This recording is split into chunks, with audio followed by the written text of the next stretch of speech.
Actually, I'm just going to pause this.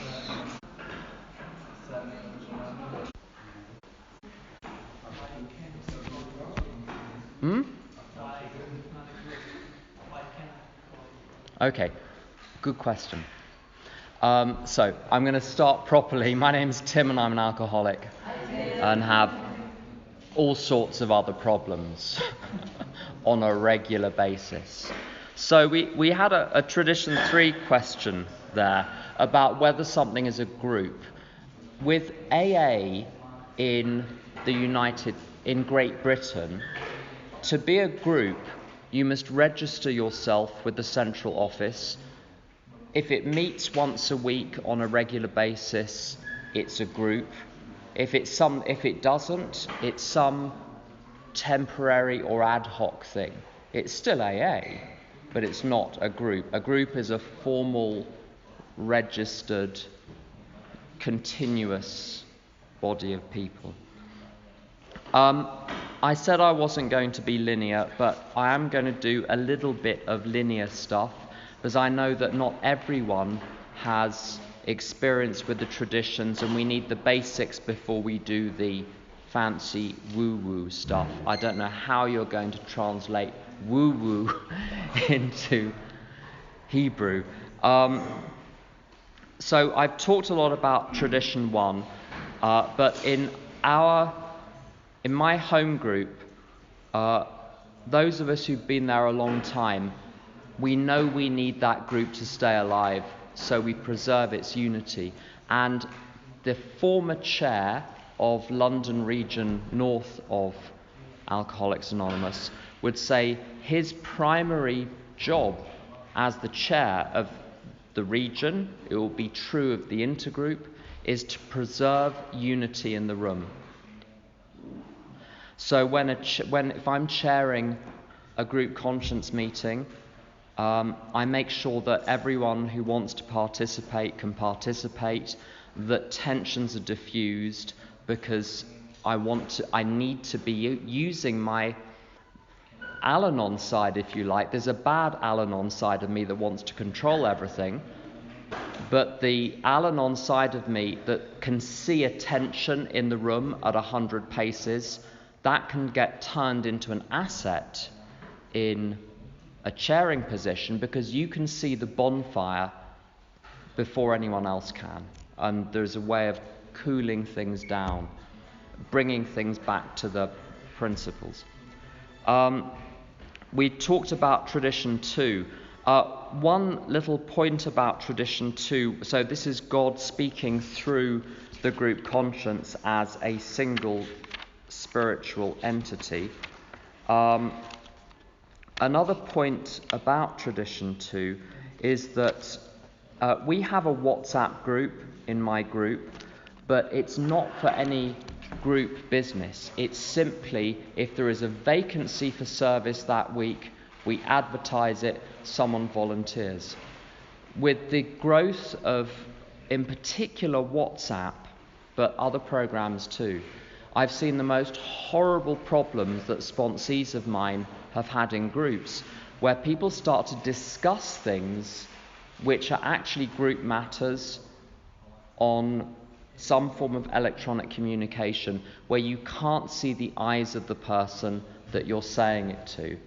And my experience with any kind of internet discussion about recovery is people will say things, and indeed I've said things on the internet or on WhatsApp groups or on Facebook that I would not say if you were sitting in front of me, that I would not want people in my home group to know that I've said. So in my home group, we've made a very positive decision: no discussions by email, no voting by email, no discussions by WhatsApp, no voting by WhatsApp. Group business happens within the group under the supervision of God. So no back channels, no lines of communication outside the group conscience. You've got a question? Why do we need to start something with today meeting like places, chat or something, so that we want to or go to this Okay. change the place or something? So the answer to that, I'll repeat the question. What happens if something really urgent needs to be discussed and decided on between now and the group next business meeting? So what the 12 concepts do, they say, how do big decisions get made in AA? They get made by the group, the conference of AA as a whole. But then you've got the board of trustees who manage services 24 hours a day and engage AA members to man those services 24 hours a day. So you've got a distinction between the decision making and the delegated authority. So in my group, there is an inner circle of the chair, who sits at the front, runs the meeting. The secretary handles paperwork. The treasurer handles the money. We have a workshop chair who handles the workshop, and we have a group service representative who handles our relationship with the rest of AA. If something needs to be decided in between meetings, the group has delegated to those people the authority to decide without having to refer back to the group. And if we refer back to the group and the group doesn't like it, they tell us and we change the decision. But the real action has to happen at the group conscience meeting. You can't have stuff decided. You can discuss things outside, but you don't make any deals outside the room. You don't try to gather votes from different quarters. So that's how we deal with things. Tradition 3. I'm going to go with it because I'm going to flip around a bit, and I think it'll be more efficient if I just go with it. So the only requirement for AA membership is a desire to stop drinking. That's tradition 3. But then, in the long form, it says our membership ought to include all who suffer from alcoholism. Any 2 or 3 alcoholics gathered together for sobriety may call themselves an AA group. So we don't like to be policemen in our group. As I said earlier, if someone declares themselves to have a drinking problem or declares themselves to be an alcoholic, we don't launch an investigation, we just trust them. But there's a bigger point here. Our membership ought to include all who suffer from alcoholism. So my job, both within AA and outside AA, is to make sure that AA is well publicised in my local community.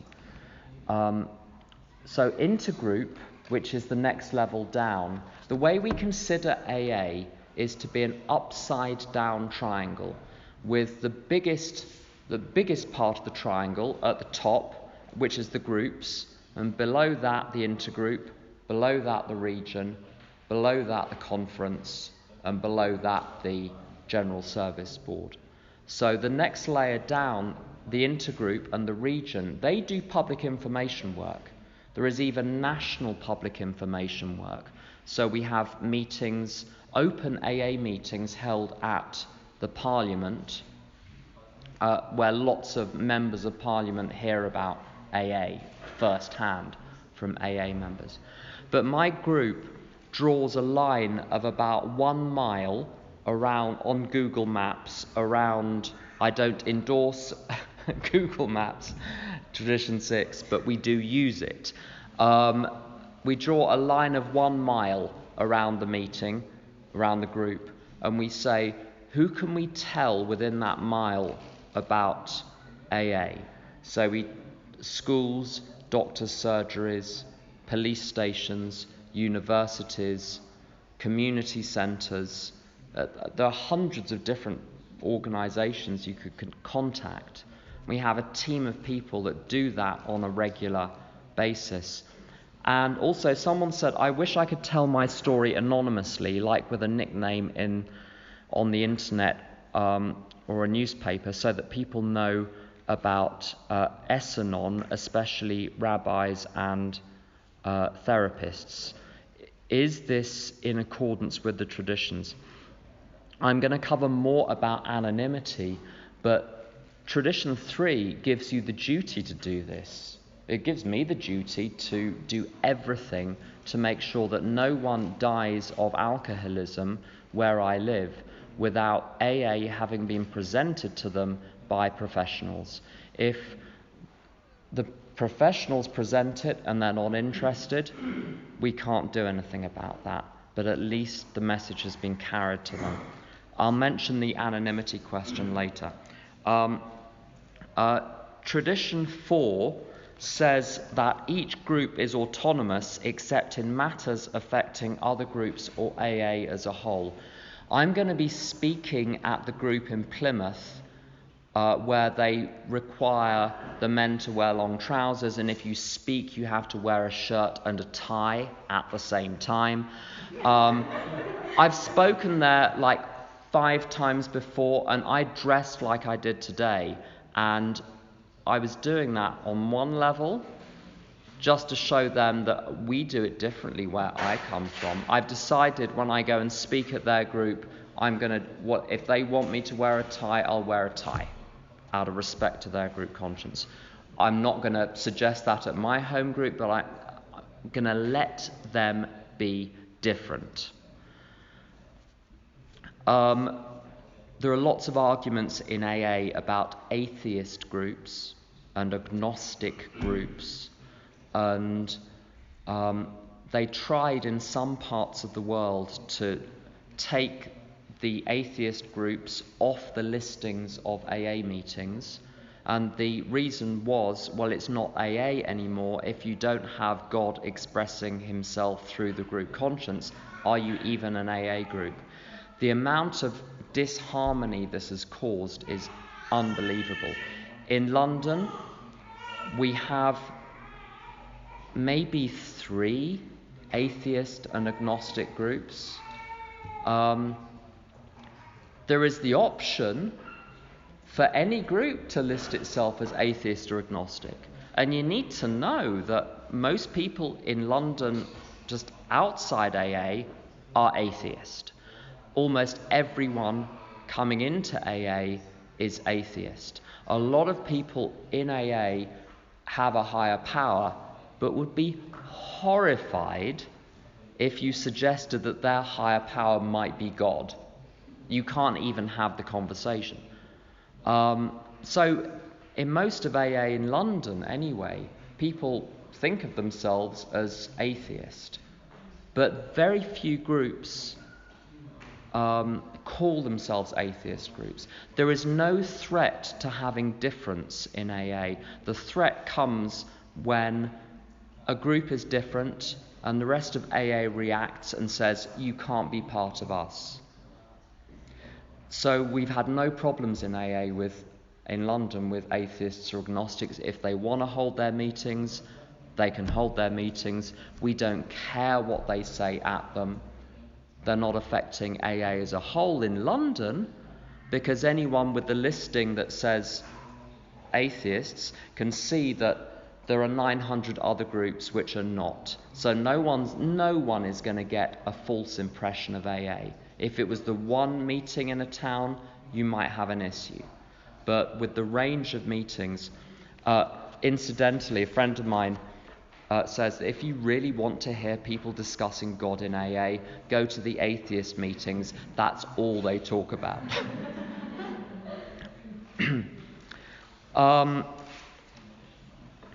Tradition 5. So keeping the main thing. Each group has but one primary purpose: to carry its message to the alcoholic who still suffers. Part of this tradition means that we try not to bring into our group conscience decisions on other matters. So, for instance, we go for dinner afterwards, but we refuse to agree as a group where to go for dinner. At the moment, we happen to all go to the same restaurant. There was a time 5 years ago when we were going to 5 different restaurants. But we don't want to bring that question into the group because we don't want an argument about that to distract us from the real reason why we're there. And that's the best example I've got of Tradition 5. Although there is a question of special interest groups. So in AA in London, there are groups for men, there are groups for women, there are gay and lesbian groups. There are all sorts of groups which have, some people argue, a dual purpose. So to address alcoholism plus something else. There are no AA police in England, at any rate, and the British approach is to leave people alone. If people want to do something, we leave them alone. And again, there are very few special interest groups in London. I personally believe it breaches Tradition 5, but not everyone agrees with me. The fellowship wants to allow that, even though I think those groups are breaching Tradition 5. I would not get in their way because I can't see it affecting AA as a whole. So Tradition 6. So we don't endorse or finance or lend the AA name to any related facility or outside enterprise. So I believe AA needs to see itself as clearly separated from, for instance, the state. And in Sweden, AA was launched. It started to become state-funded. The organisation changed its name, it changed its purpose, and they had to restart AA in Sweden again. Extraordinary story. And so AA, for a long time, Sweden was very, very small once it restarted. It was big in Norway, big in Denmark, and small in Sweden, because AA linked itself to something else, i.e. the state. Because as soon as we're linked to something else, we're open to outside influence. Yes. Maybe it has to do also with Tradition 7. What if a country or city is providing a place for a meeting? Can I cover that in Tradition 7? If I forget, shout. Okay. Once I saw someone putting out little cards on the chairs in an AA group, which was yoga for recovering alcoholics. We removed the cards. There are borderline cases. There is a conference which is held every year called Euripar. It's European Young People in AA. I haven't been, but what is true about that conference, it's got the AA name, but it's actually not accountable to the AA service structure in Europe. It sometimes gets endorsed by it, but there's a charity in Sweden that it is ultimately accountable to. Now, it's got the AA name. When it gets announced at my group, we don't make a big, we're not going to make a big issue about it, but we encourage at our group to keep the announcements to AA related items only. It's not AA, but it's related to it. But anything outside that does not get announced. You can publicize it outside, before the meeting, after the meeting, with your friends. If something is borderline, like this Euripar, where it is alcoholics, it is members of AA, it's not officially sponsored by the service structure,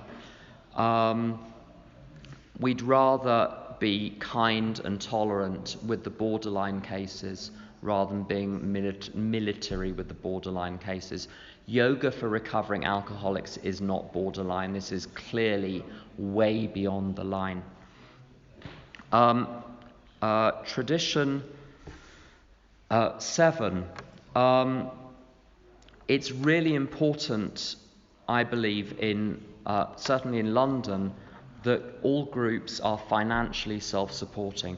And there are two examples. The first one is if the group doesn't pay any rent, it has almost no expenses. That means that if the group is not making enough money from the pot, the group still survives. Now, the average rent for an AA meeting in London is somewhere between £20 and £60 per week. So multiply that by 5 for shekels. So between 100 and 100 and 300 shekels per meeting. Per week. Yeah. So it's really expensive. What that means is that a group has to be really successful to survive. If it's not successful, people will not come, people will not put the money in the pot. If a group is really helping someone, they'll put the equivalent of 25 shekels in the pot to cover the rent. So AA in London has a natural self-cleaning mechanism. Weak groups can't survive, and the fellowship becomes much stronger. I'm going to share some anecdotal experience from America, where you have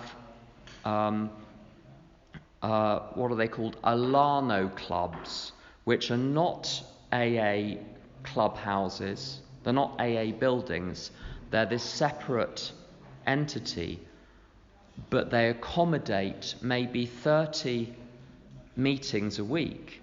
Now, each meeting does not need to be self-supporting. The group has to be self-supporting.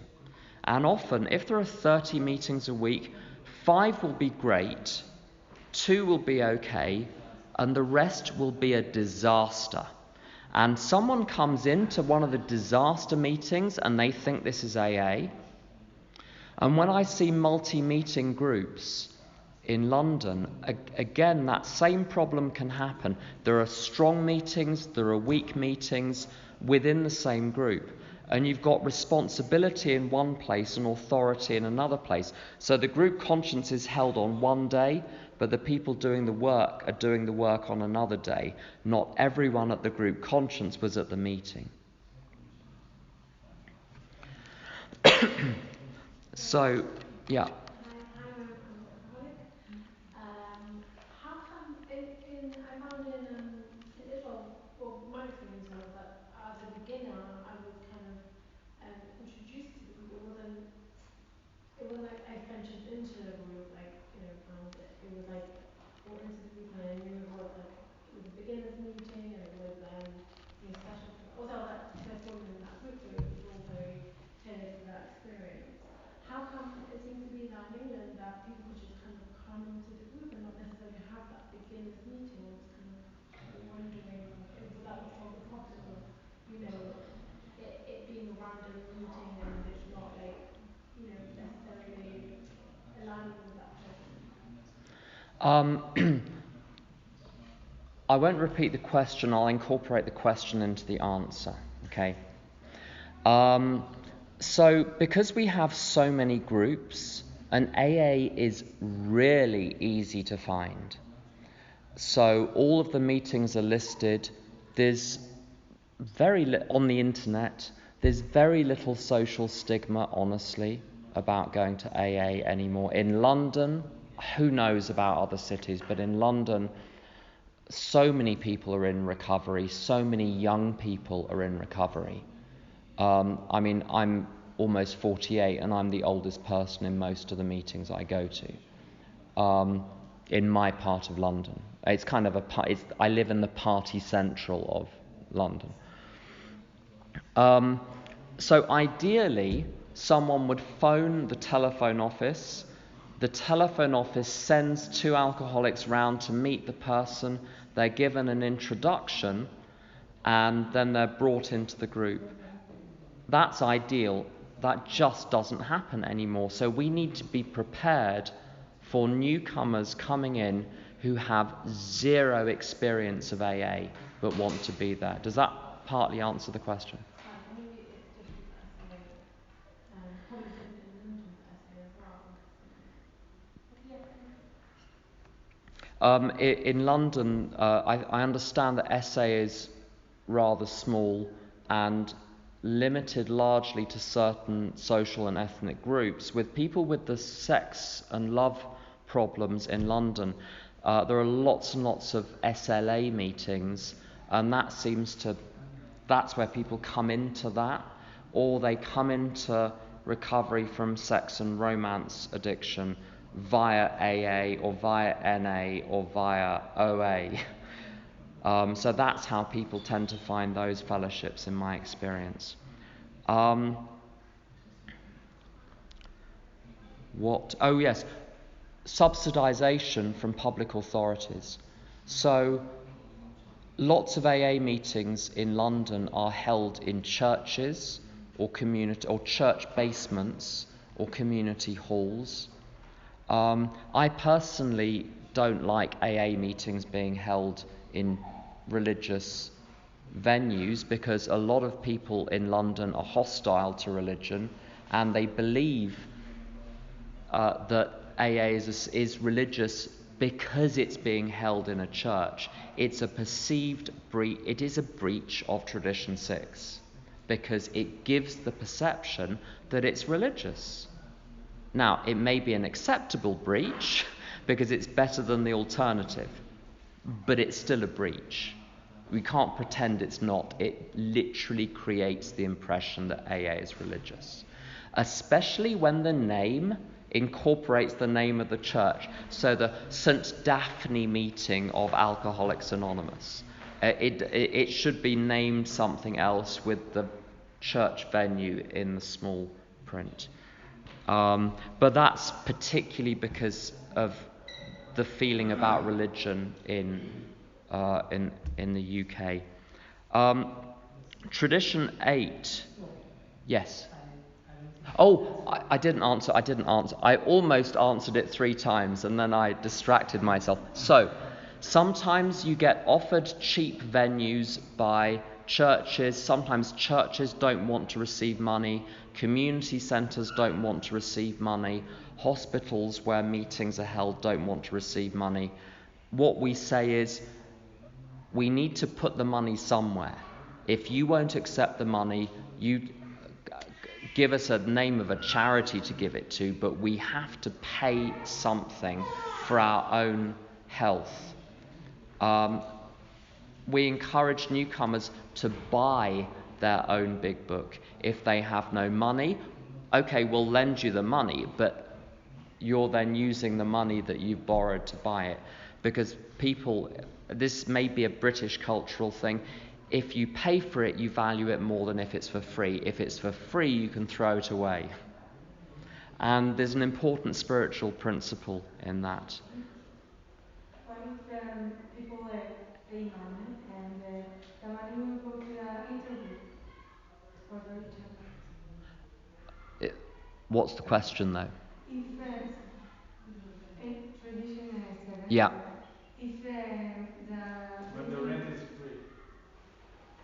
Yeah, this is in a community. Oh, I see. Yeah. What you say? So the money will they will move it to the intergroup or region. I think the difficulty is it's in the perception. If the group perceives that it has no rent, it doesn't have anyone to pay, and if we have some money, we'll give it to the structure, that you lose the mechanism of the group having to be strong to survive. So that self-supporting mechanism is important for the health of the group. There has to be a minimum amount that the group meets a week. Even if it's a small amount, but it has to be there.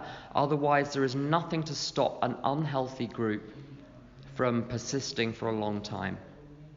Any questions? Yeah. כמה הגובה של העלויות, זה, תתרגם לו. כן. כמה הגובה של העלויות שהקבוצה מרגישה את ההרגשה הזאת שמישהו מממן אותה, המימון הזה. למשל בקבוצה... What's the level that a group should try to collect or to pay to feel like they're self-supporting themselves? בקבוצה, יש לי קבוצה קבוצת הבת שאנחנו קונים כיבוד. This whole group they buy food for the group. הקבוצה קבעה שזה 10 שקל, ויש חבר שנותן 30 שקל, כאילו יותר, הוא מביא והוא לא לוקח כסף. הוא גם לא תורם לקבוצה. And the group decided that they advised to put 10 shekels for the seventh tradition, and there's one friend who... for the food, and then there's one friend who puts 30 shekel for the food, but then he doesn't give the seventh tradition for the group itself. That's a very complicated situation. So, I think the idea of Tradition 7, there is no rule of how much it needs to be. But it needs to be enough that it hurts a little. So how much is going to hurt will depend on lots of factors. Any other questions? Yes? Just a comment that, so when they say we started in Jerusalem, then we have it in a few more cities where we tried to get a clubhouse, like you mentioned, so all the people try to give monthly donations or whatever to have a clubhouse where we can have meetings all day instead of looking for places. And then we got it, so we have it 24/7. And then we try to avoid breaking Tradition 6, so we give it a different name. But then you still have all these problems of money and who's paying and whatever. So it's still. And then all of a sudden, what really happens is that you got 2 strong meetings and 15,000 meetings. And then you're having all the mess of handling with money. So part of the intergroup, half of the intergroup discussions are on money and refurbishing the air conditioner or whatever, and then we're fighting with many meetings that doesn't even exist and no celebrities and everything. So it just made me realize that 6 and 7 goes together. Absolute. So just to reiterate some of that for the tape, problems with setting up a clubhouse system in SA. So the Americans devised AA. They got each element from somewhere else, but they devised AA. One of the things that I think, this is an opinion, the British have got right, which is different, is that it's basically one meeting, one group. We have no clubhouses, and it avoids all sorts of terrible, difficult problems and arguments. Let me see what's next. Tradition 8. So we're not professionals. Expenses are covered to a certain extent. If someone is in a position to give more time, then that's great. But no one gets paid for anything in AA. And in London, when I've got a new sponsee and we meet for coffee, I won't let them pay for my coffee even if you pay for mine, I pay for yours, you pay for mine. We keep it separate from the beginning. Whenever I've started to let those small gifts happen with new sponsees, it changes the energy in the relationship.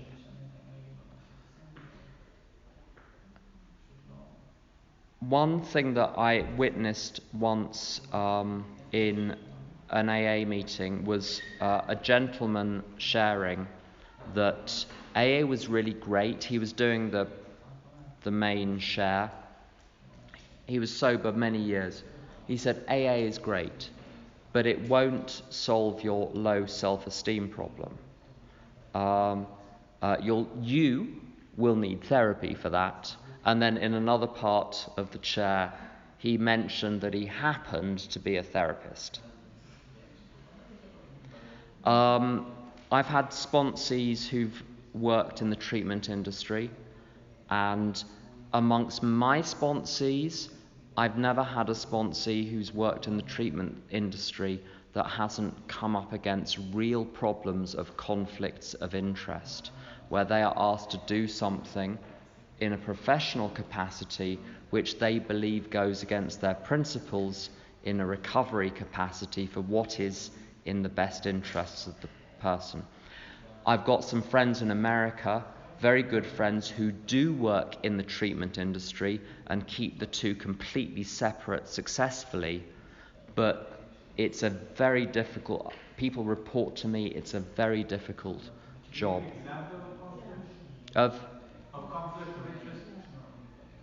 Yes, a friend of mine was asked to, as an employee of an organisation that helps prisoners rehabilitate into society, to run step groups, 12-step groups, based on a version of the 12 steps devised specifically for prisoners. And her view, she left the job. Her view was, this is going to confuse them if they're doing that and they're trying to do AA at the same time.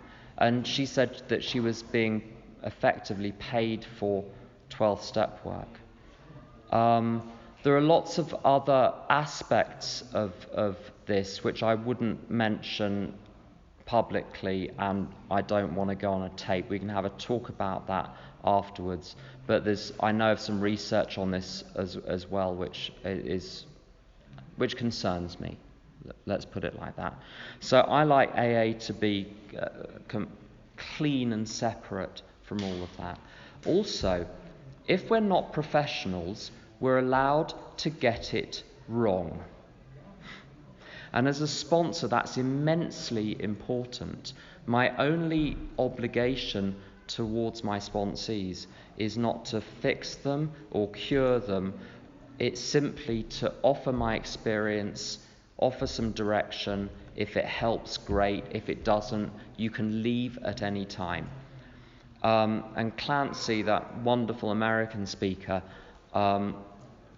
says that there is no such thing as a dictator sponsor, because all you need to do if you've got a dictator sponsor who you disagree with is say a few bad words and then you never need to see them again. The dictatorship is immediately over. And anyone I've sponsored probably will have had me say this at some point. You can leave at any time. You don't need to have this conversation if you don't want it. If you'd rather have a different sponsor, that's fine. Let's be friends instead. Just to make it clear that there is no obligation to me. If it's a professional relationship, I have to live up to I don't know what standards, but not the standards of my conscience. I have to live up to something else, and you owe me something. And that must never happen, and I owe you something. This is the other point with Tradition 8. Dr. Paul O., I mentioned this yesterday. Love is giving of yourself for fun and for free, expecting nothing in return. If there's anything in return, then we've just discovered that you're for sale, and the only question is, what is the price? And I don't want to be in that kind of relationship with someone. I have a question. Yeah. You spoke about separate bills when you sit with your sponsee. So, what if my sponsee invite me to his house to eat meal? I know that he has a really good Hungarian or anything, whatever. Like we did Saturday. So what is the difference between So this is about hospitality. when I go to an AA event or something at someone's house where there are lots of people from AA there, that's just hospitality.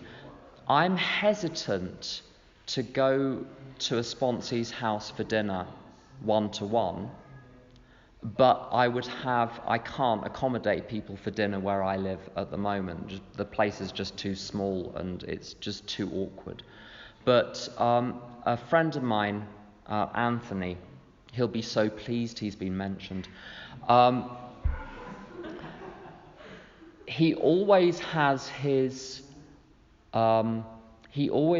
sponsees round to dinner at his house, so you can give endlessly to sponsees. It's the giving in the other direction that's the problem. He wants his sponsees to see how him and his other half interact with each other. And I know a lot of people in AA, they learn how to interact with their partner by watching their sponsor with their sponsor's partner. Oh, that's how you do it.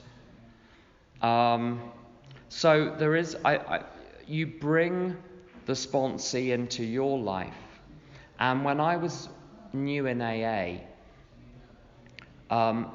if an old-timer sponsored me, I thought, sucker. I've managed to get him, someone who is, 20 years sober and works for IBM, this was an actual person, to call me, how important am I? And as soon as that happened, I lost respect. But I wanted the phone call, so you can keep coming with the phone calls. That's great, because we know who's in charge here. Like, the louder my crisis, the quicker you call me. That was with someone that was not the right person to sponsor me.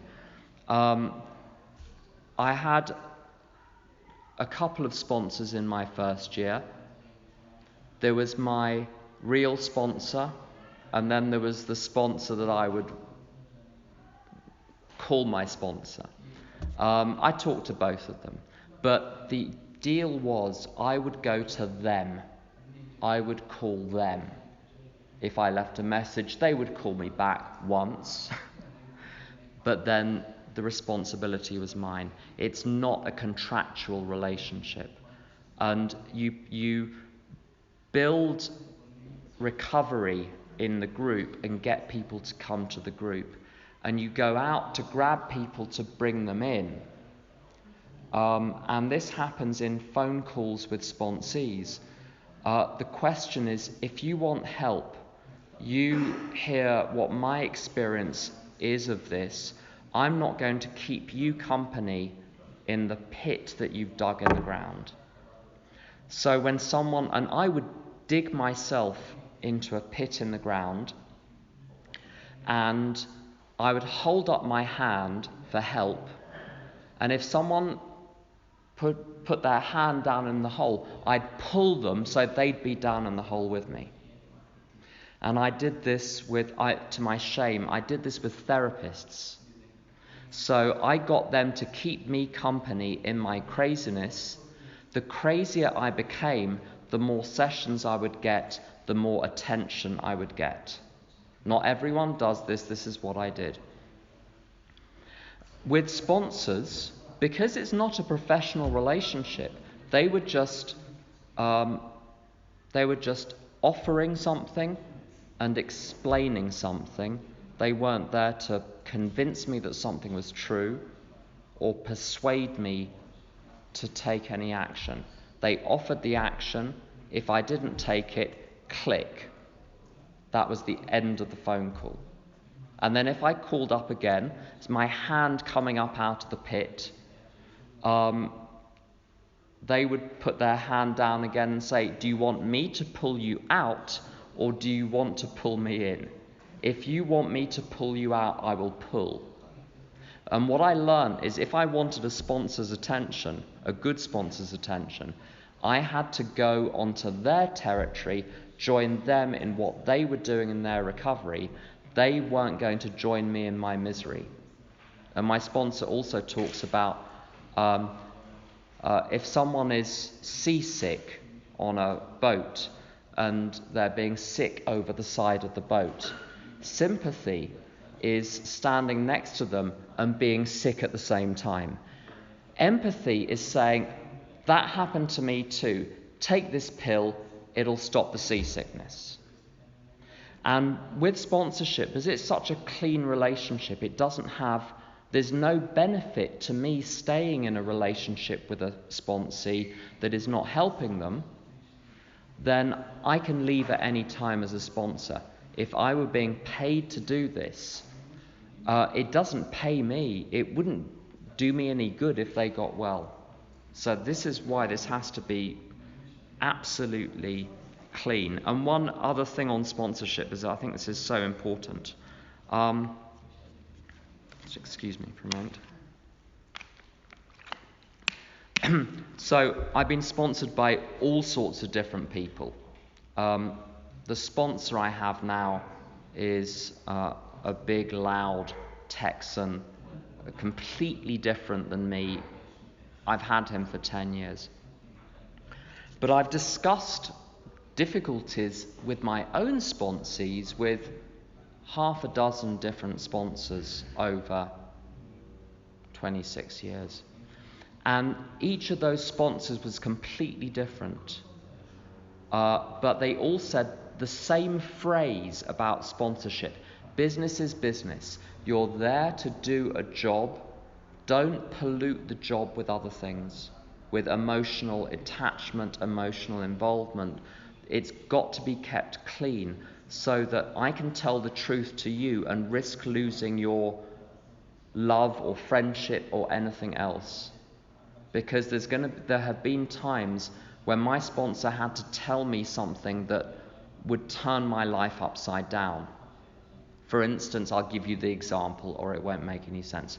I was in an emotional attachment wasn't physical, but it was emotional, with someone who was mid-relapse 10 years ago.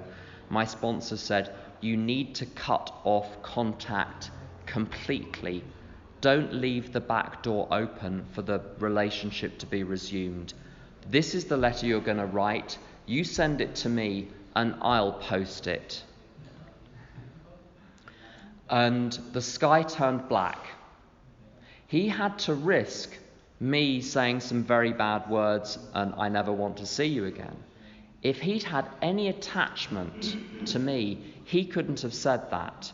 And that alcoholic who was in relapse could be dead now, and I could be dead with him, because at one point I thought, if he's going to stay drunk, I might as well get drunk. It was just a moment, but who knows where that would have gone. I think that saved my life, and that saved my life as my sponsor was willing to risk his relationship with me in order to tell me the truth. That's why this has to be at arm's length, but non-professional, with nothing coming back from me. Anything else on tradition 8? Can I have a question about what you mentioned about sponsors? I have a good relationship with my sponsor. I feel very comfortable. We're on different WhatsApp groups together. We see each other in essay, social gatherings, and it's somebody that I feel very comfortable with. It's somebody that I wouldn't necessarily define him as a friend, but just want to get feedback on the where's the line between having a good relationship with somebody that you see every week and that you get along with versus keeping the person at arm's length when we do really get along nicely and just comfortable we see each other during the week, Yeah. in meetings, in our home group, in different things. Where's that line between sponsor versus we get along, we have a good relationship? Where's that line? Okay, so with some of my sponsees, this is a question on which reasonable people of goodwill disagree. You need to know that. So this is just what I do. Other people have a very, very different view on this. That quotation, by the way, an American Supreme Court justice called Felix Frankfurter said that. There are matters on, and I'll be corrected if I'm wrong. Oh, by the way, in case anyone was here yesterday, the domain of philosophy where you're concerned with how can there be a good God with so much pain and suffering in the world is not theosophy, it's theodicy. There we go. Let's hope no one listens to the tapes from yesterday without listening to the tapes from today, or I'll get postcards. Say it again, it's what? What'd you say? Theodicy. Theosophy? Theosophy is what it's not. Theodicy is what it is. Evan can talk to Evan. He'll give you the whole rundown. Okay, so, and this is a very sensitive thing to talk about as well. I'm bearing in mind I'm being taped here. Right. Do you want to answer afterwards? No, I think this is so important because Repeat the question. I'll incorporate the question into the answer. So the difficulty is, okay, business is business, but you're just going to get on with some sponsees really well. I've got sponsees where it's 100% clinical. You know, it's like they're seeing their ophthalmologist, eye doctor. And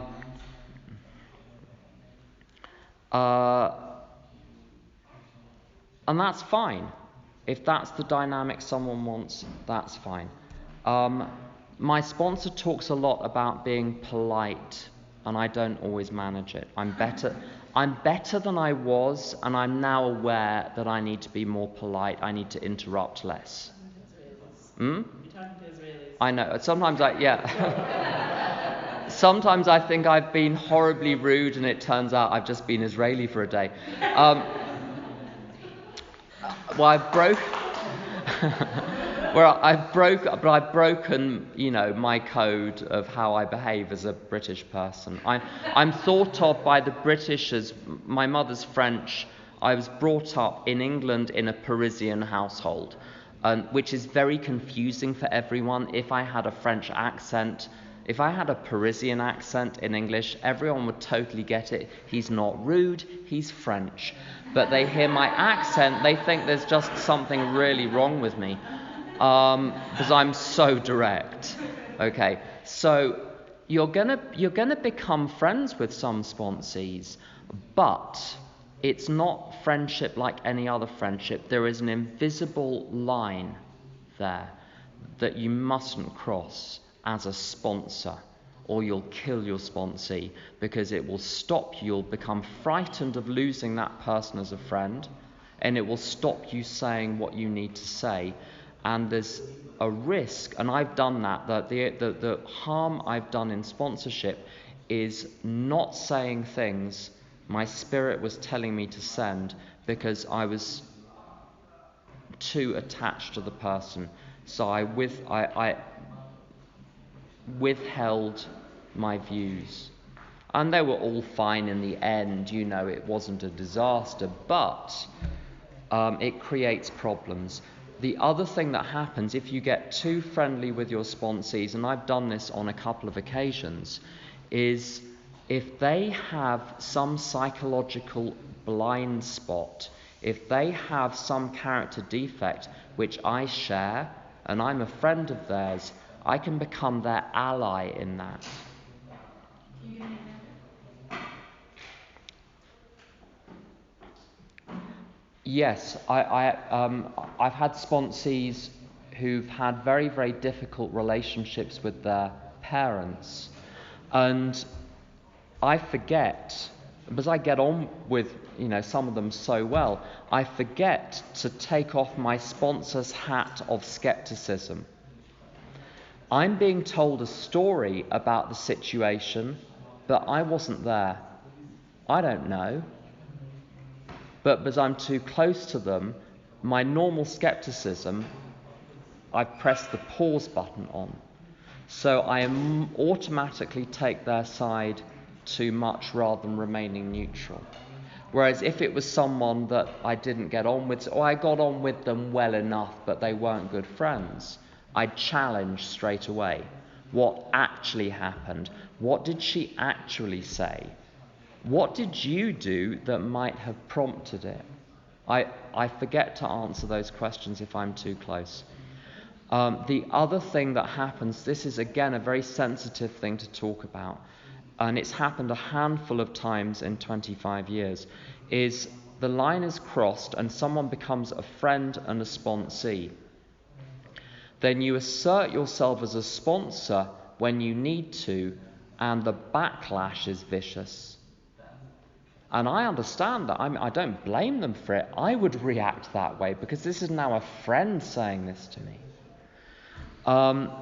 And the friendship those friendships never lasted. I've got one exception of a sponsee where they became a friend and it's worked, but it's one out of like 350 people where it's worked that way. So and that's an absolutely exceptional situation because of a particular affinity, a particular things in our personal histories.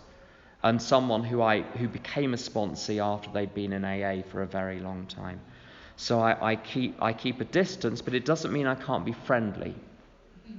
Brian, the sponsor I had for a while, said, I phoned him up when I was about 14 years sober and said, can we go for a coffee, just to chat?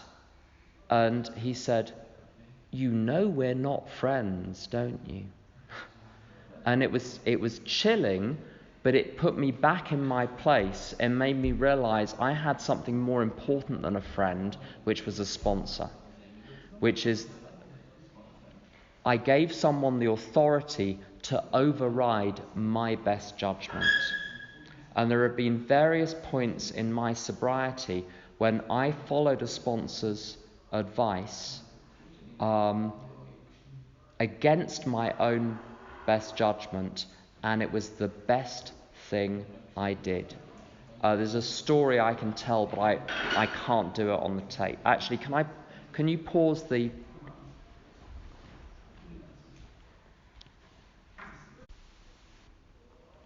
Right, so we're recording again. It's going to drive the people listening to this crazy. And if people listening, if you ask anyone that was here, they won't tell you. And if they do, I'll deny it. Right, so tradition 9. At business meetings of my home group, we always apply this tradition. When someone suggests making a decision or setting a policy, we don't do it unless it's absolutely necessary. And so there is always someone who says, do we really need to organise this? Like where we're going to go for dinner. Can't we just let people decide with their feet where they're going to go? We don't need to organise this. And also it ties in with concept 3. So concept 3 is about something called right of decision. And I'm not going to read it out. Basically, I'll put it in ordinary English. Concept 3 means when you give someone a job, you define what product they're supposed to produce. And maybe a little bit about what you want it to be like. So you give someone the job of producing a range of teas and coffees, hot water and biscuits.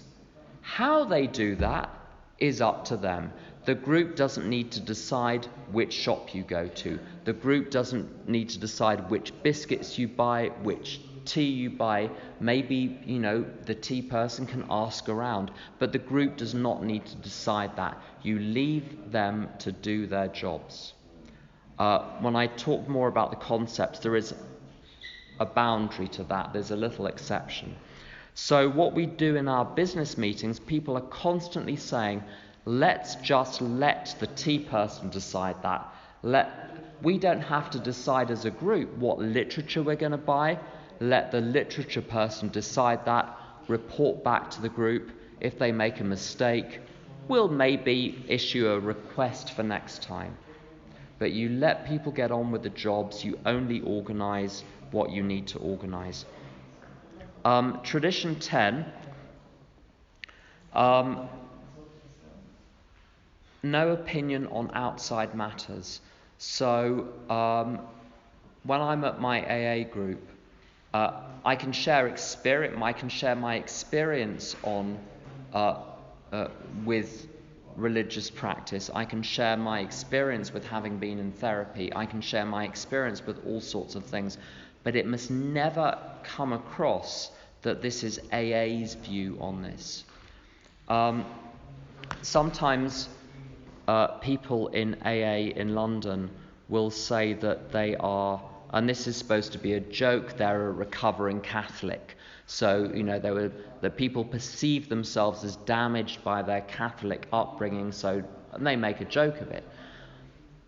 Try sitting next to a Catholic newcomer who is at their first meeting, wondering if this is a safe environment, if the whole group thinks that Catholicism is such a problem you need to recover from it. In the same way, we encourage our members not to mention Jesus in the meeting. Just leave the name at the door. Use a friend of mine who is a Jesuit priest, who gives lots of retreats for people in recovery. Sometimes he doesn't say God, sometimes he says higher power. No one is going to be offended by higher power, so we just say higher power. And it's the same with swearing. I don't like swearing myself. I jolt when someone else swears in certain contexts, particularly in meetings. No one is offended by people who don't swear.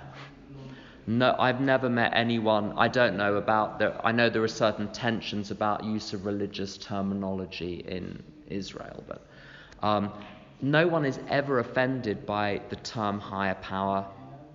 So I'm just going to go with that. So what I want to do is you're always going to upset someone, because I can be the person who comes into a meeting looking for something to be upset about. So you can't stop people from being upset, but you don't want to poke needles in them unnecessarily, because the most important thing is that everyone feels welcome. Oh, and we don't mention politics in my group. There's not a word. A question? Yeah. In the business meeting, can we have a discussion about an issue and without any suggestion? I mean, like how to get access to more sexaholics in Jerusalem without any specific suggestion. That's a good question. So, can you just have an open discussion without resulting in any actions or recommendations? When we have a group inventory at my group, we're not allowed to make decisions. We only discuss, which means there is no pressure, which means people can say anything. And then we decide at the end of it, is there anything we want to vote on?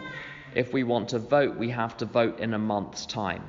We can't vote on the same day that we've had the discussion. So it's not can we, it's I think we have to. We have to be able to think clearly about topics without being forced into decisions. If you feel forced into a decision, it's going to stop you mentioning things which are dangerous or risky or strange or different, because you're frightened of what will happen if we actually do this.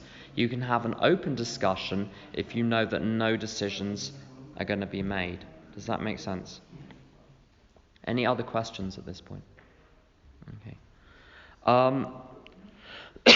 Tradition 11.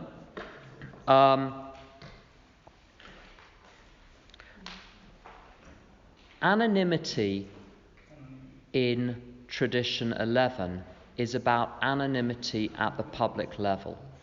So it's very common in England for people to write articles for newspapers with a fake name.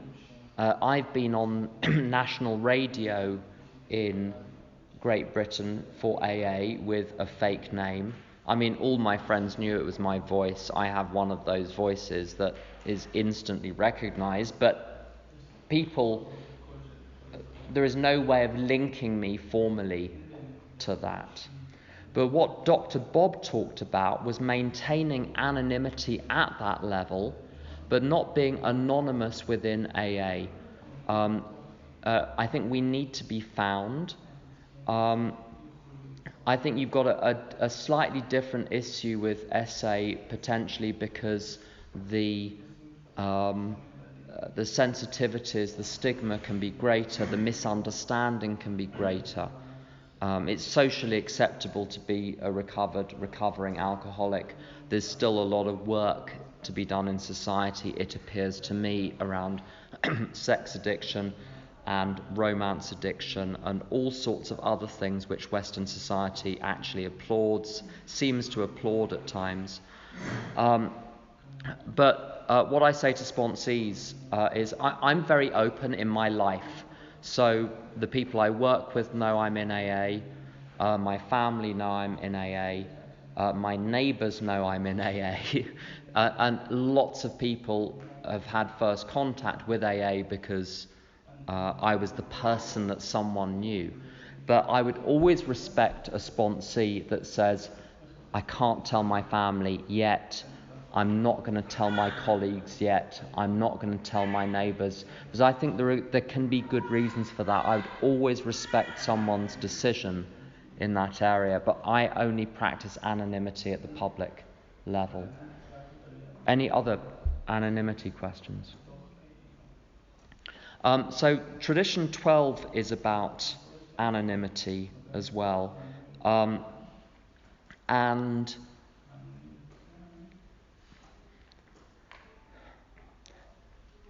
it's important to remember that anything I get from someone else in AA is not from them. It's from God. God happens to have chosen them on that day. And one dynamic that can happen in sponsorship, which one has to be aware of as a sponsor, sometimes sponsees get really, really grateful to you as a sponsor for the transformation that's happened in their life as a result of the steps. And my sponsor said to me 10 years ago, don't mistake gratitude for the program for some personal link that's been formed. If they're grateful to you personally and that gets inflated, it creates a false dependency. People become dependent on their sponsors. So my real reliance has to be on God. Whoever it comes through today is fine. The message that was first carried to me, I got hope in my first AA meeting from someone who was 3 months sober, crazy, depressed, but sober, and she gave me hope because I was crazy and I knew I was always going to be. I was depressed and I knew I was always going to be. But if she could be crazy and depressed and sober, maybe I could be crazy and depressed and sober. And if you put this poor lady in front of a panel of 100 old-timers, none of them would have predicted that she would be the best person to speak to me on that day. So I don't get to... A sponsee once, I asked her, why did you choose... Why me? I just didn't get it. And I thought maybe she was going to say, oh, because you're so spiritual. She didn't. No one's ever said that. My friends, in AA we all have nicknames.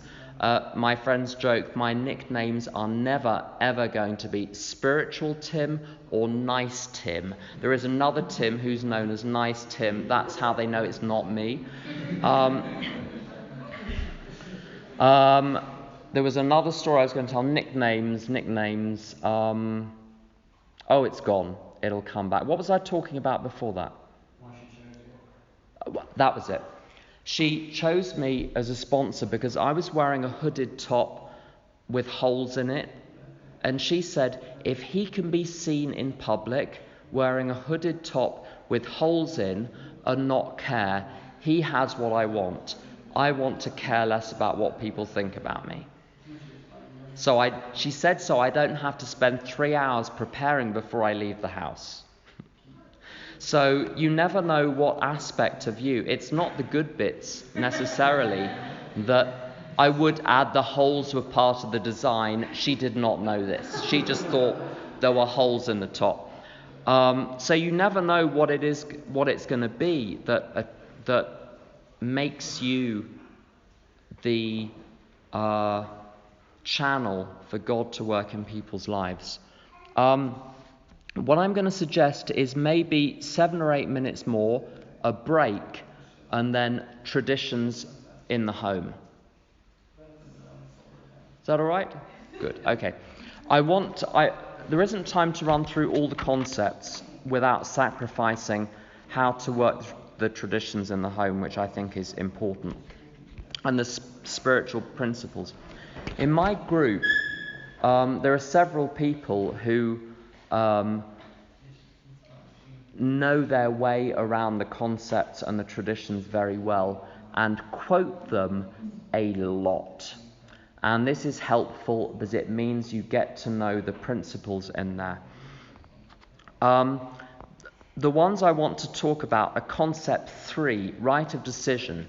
When you give someone some work to do, the work is delegated to them, but the ultimate authority resides with the group. So when our group delegates the authority to the secretary or to the treasurer, we still have ultimate authority. The person to whom it's delegated is answerable to the group. Now, the person who now has delegated authority gets to do 4 things: to act, to report back, to ask for help, which means being willing to be sponsored into the position by someone with experience of the position, and to consult anyone affected. It doesn't mean you can do whatever you want, because the group has said what product they want. You get to choose how you produce it, but you don't get to change the product. And we had a secretary at my home group who refused to give out lists of group members. We always give out lists of group members to the whole group. She refused to give it out and started to say, why do you want the information to each person? So she was going beyond the right of decision that she'd been granted. She was going outside the scope of her authority. But she said, it's right of decision. I can do whatever I want. And that's not true. You can do whatever you want within the scope of the job. So if she uses an Apple Mac or a Windows system, or if she writes it by hand, if it's legible and photocopies it at the library, that's fine. But she needs to produce the product that we've asked her to produce. So there are limits to right of decision. Other things, I've talked about the minority opinion and the right of appeal. If someone is upset, we want to hear them. We want to hear what they have to say. But we do not hold court cases in group conscience meetings. We try to solve things more quietly. If there's a nasty argument, a nasty complaint, it's best to hear what the truth is, to gather the evidence, rather than just let the fire burn through the group conscience. So if there is a real grievance about how something is done in a group, in an intergroup, at a region, the person needs to be heard, but it needs to be done carefully. If it's done badly, it can cause more problems to allow voices to be heard when the material isn't prepared. Yeah, I was a couple of times wondering about the right of participation. yeah. If you can give a couple of examples where actual cases where this concept was not fulfilled and would be helpful. Right, okay. So there are some spiritual principles running through all of the concepts, and one of them is in concept. Participation is 4, but I was going to mention 10. Each service responsibility should be matched by an equal service authority. Right of decision. Mm-hmm. It has to do with the right of decision. It's linked, but it's linked to right of participation. But at my home group, if you want to be part of the decision making, you have to do some work. If you want authority, you're going to have to take some responsibility. Where you can't be in charge unless you're lifting a broom or a chair or greeting newcomers but something. Now, so we match responsibility with authority, and this produces a very peaceful group, but the people making the decisions are the people that implement the decisions. And it works beautifully. Right of participation means, however, that if you want to be part of the decision making, we are obliged to enable you to participate. So we create service positions, we split service positions, so we have lots of greeters. We have 3 people serving tea. We have 4 people putting the chairs away at the end. We have a list of stand-ins who stand in for other people who are absent, so that everyone gets to take part. And then they feel ownership of the group and they look after it. You get terrible problems in groups where people just drift through, take part in the group conscience, change the group and disappear. And we've structured our group that doesn't happen. You have to become a real member and be part of the circle of the people there to be part of it. And we're not forcing service on anyone. Anyone can still come. Anyone can still come to dinner every week. They can be friends with us. They can be sponsored by someone in the group. They can knock themselves out. They can do whatever they want. And if they have a strong opinion in our group conscience meeting, we will listen to it. But you still don't get to vote. If you put a chair away, you get to vote. And it stopped interference. Many strong groups get watered down little bit by little bit by little bit. 10 years later, it's a watered down group just like all the others. And my group has got stronger and stronger over 10 years. I think the key reason for that is full inclusion in both authority and responsibility. So you've got tradition 4 and tradition 10 working very closely together. Just unique question, but I think תוכל לתרגם אותי. איך הם בוחרים את כל התפקידי שירות הקטנים, איך זה עובד טכנית? את האנשים או... כל התפקידים, לא יודע, 4 מסדרי כיסאות, 3 מגישי קפה, זה גם הצבעות כל אחד? In practicality, how do you choose what service positions are there, and how do you choose the people to fill those services? We've gradually expanded the list over the years. So now we have 50 people doing some sort of service. I think 30 are doing formal service. 20 are just on a list of people who stand in. So it's just as the need for something to be done arises, we create a role. So we've got one person now. The newest role is someone who recycles all of the plastic at the end of the meeting. What we do now, this is where... How do you elect them? What's the process? I'm going to say. So,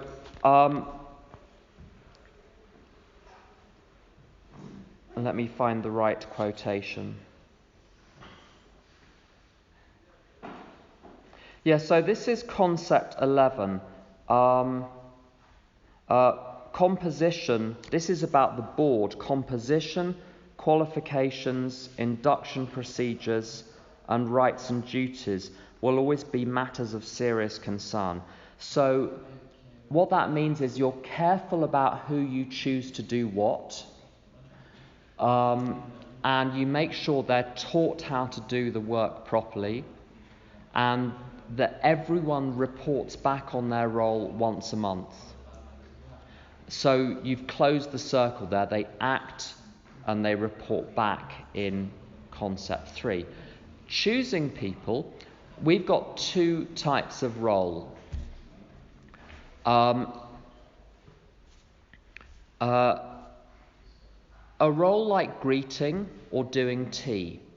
If you are I don't know if you will be able to translate this, but a carbon-based life form. If you are a carbon-based life form, you can probably greet someone. You can probably put some chairs away. There are jobs which require real skill. The secretary job for my group is so horrific in terms of the volume of work and how detailed the work needs to be, how accurate it needs to be. We provide a full directory of all service opportunities in London with all of the flyers, all of the who to contact for each type of service. It's complex. It needs someone who is amazing at administration. So there are requirements for this. GSR as well, you need to have completed the steps. You need to know the traditions. You need to know the concepts. You need to be crazy no more than 1 day a week. There are some basic responsibilities. Key holder, this has got to be someone who never, ever fails to turn up. Someone who is not 99% reliable, but 100% reliable. They have the keys. And the venue does not want the keys lost. So with those ones, now with the carbon-based life form ones, we just say in the business meeting, who would like this? First hand that goes up, you've got the job. Now we'll come to making sure they do it properly in a minute. With the other ones, we describe the role and all of the skills it requires. So, secretary, you need to produce these documents, you need to circulate these documents, you need to be good with using Microsoft Word, you need to be able to use Microsoft Excel, you need to have excellent attention to detail, you need to have the time to send out minutes within 24 hours, you need to... Is anyone willing to do that? Never had any... Well, we do find people. But if you present the personal requirements, you don't just present the role, you present the personal requirements. People who are not qualified will not go for that role. However, we're not dumb either. So there's a story about a Japanese general where someone says to the general, shall we, I don't know, do we attack from the hill or do we attack from the valley? And he says, flip a coin. And they flip a coin. If it's heads, will attack from the hill. And it's heads, they attack from the hill. And he shows the coin to his friend afterwards, and it's heads on both sides. So we're trusting the group. However, for the secretary role, for the treasurer, for the GSR, for any role, for the chair, for any role where if it's messed up, it will be chaos. We ask a few people, maybe half a dozen people for each role, would you consider going for it? Would you consider doing this role? So at least there are definitely good people going for the role. We don't want to make the decision for the group outside the group conscience, but we make sure there are good candidates. If someone else is better that we haven't thought of, the group chooses them. We very rarely have elections. It's very, very rare. But when you do, the people leave the room, the election is in writing. So a little slip of paper, no one knows who voted for whom, and each person presents to the group why they think they would be good doing this job, on what they can bring to the job, what their experience is of the steps, the traditions and the concepts. And with some roles in AA, there is a full AA CV of every single piece of service you've done, whether you completed it and what you achieved in the role. And if you don't have that, there are people that can present a very good case on the surface. You need the AACV. But to make sure that someone does the job properly, when someone new comes into the role, we make sure that the person leaving the role sponsors them into it and instructs them how the group has shown them how to do the role over the years. And whenever you leave a role in my group, we've got practical procedures so that with every single role, including the greeters, the person that cleans the toilets afterwards, the people that do the tea, the people that launder the tea towels. We have 2 people that launder tea towels to wash the cups afterwards. They write down every detail of exactly how that they do the job, and this information is sent to the whole group so that anyone can suggest improvements at any time. So someone coming into a role, they're clear what they're being asked to do, and they're sponsored into it, they're given a written document, and if they're doing it wrong, if they're sponsored within the group, their sponsor will have a quiet word. For instance, Susan, when you're doing the tea, don't chat to your friends, serve people tea. I'll see you later. So sponsors are usually watching carefully. And this makes things work pretty well. Any other questions? Just on a general question on the traditions and concepts, how does, like I've read them through before, but I haven't never studied them or whatever, learned them. So how do you do that in a practical way? I once, something happened in my group, and I said, this is totally against whatever tradition it was. I was analyzing them just out of the big book, and then it ended up that I was totally wrong. And so just reading what it says seems to be not enough. That's right. So, in case you don't know, the 12 Steps and the 12 Traditions, that book has got some essays on the traditions. The World Service Manual of Alcoholics Anonymous, I think it's called that. We have a different one in Great Britain. But the American one has got Bill W.'s essays on the concepts in there. So that's 2 sources. Third source, Language of the Heart. Very good book with articles by Bill W. for the Grapevine magazine with the history of the traditions and the concepts. I've got materials that I use with my sponsees with lots of ideas from different sources about the traditions and the concepts. 12 documents for the traditions, 12 for the concepts. What else is there? There's an Al-Anon book called Paths to Recovery. Now, it was written by about 1,000 people, and someone who had a spare weekend or 2 edited it.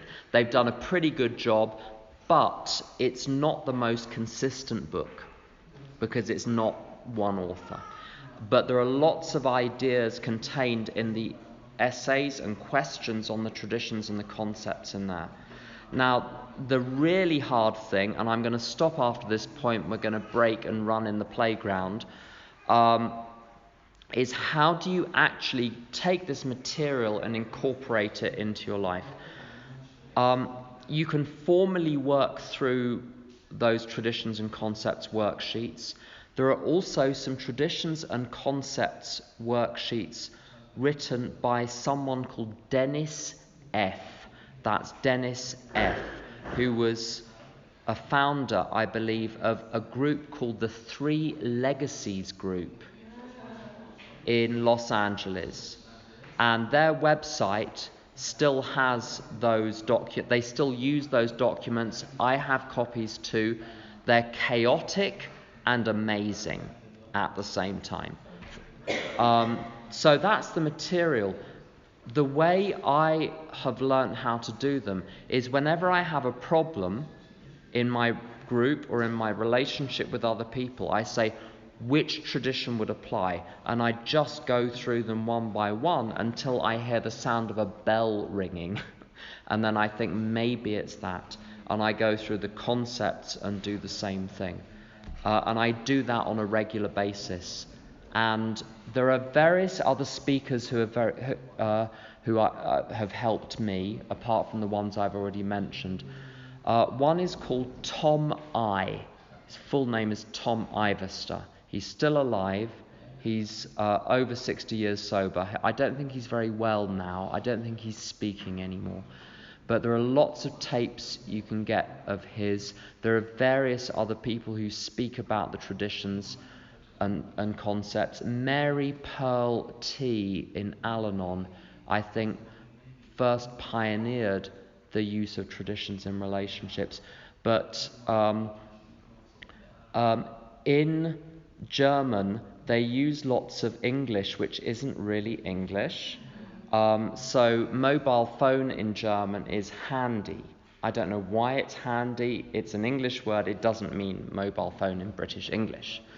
And the Germans have this phrase that they think the British use, which we don't use, called learning by doing, or as the Germans would say, learning by doing. And this tradition stuff is learning by doing. You can't learn it academically. You get a rough idea, you learn where to look stuff up, but then you have to, it's like learning to drive, you have to be in the car, or learning to swim. You've just got to jump in the water, and prepare to get things mostly wrong most of the time for a while, and to change your story, change your tune on a regular basis, because I change my view on all sorts of things. So let's have a break. Think of any questions you have on the traditions and the concepts for after the break, but after those questions we're going to go straight into how to have relationships with crazy people without going crazy yourself. Okay, good. So let's have a pause. Thanks.